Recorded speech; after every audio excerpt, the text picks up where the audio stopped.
السلام عليكم ورحمة الله وبركاته. يا جماعة، غربة غربة الكويت أو السعودية أو الدول العربية تختلف تماما عن غربة ليبيا. يمكن البلدان دي في العيد، يعني على الأقل خالص في 2025 احنا فيها، وفي عيد رمضان، في عيد رمضان هدينا بكرة إن شاء الله، كل سنة وانتم طيبين.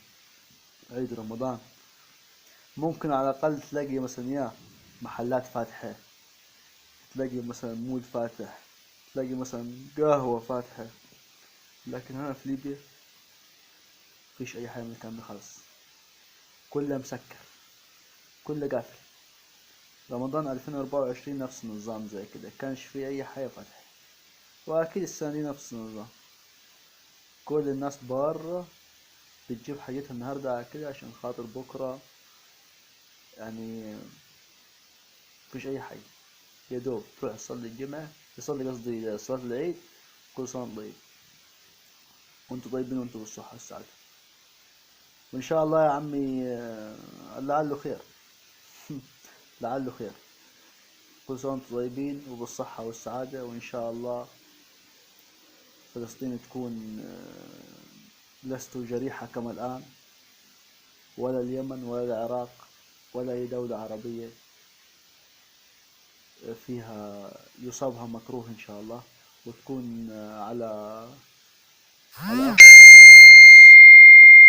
على أفضل حال إن شاء الله. وإن شاء الله يعني إحنا نتمنى يعني إن تكون الدول العربية دول يد واحدة.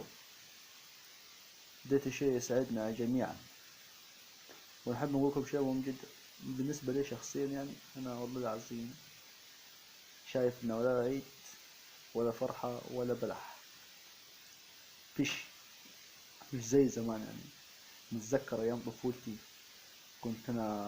كان أبويا مثلا يجيب لي مثلا لبس العيد، كنت مرتاحش غير لما نفرد لبس العيد في الأرض وننام جنبه لحد الصبح عشان نلبس، ونخاف إن حد يوسخه.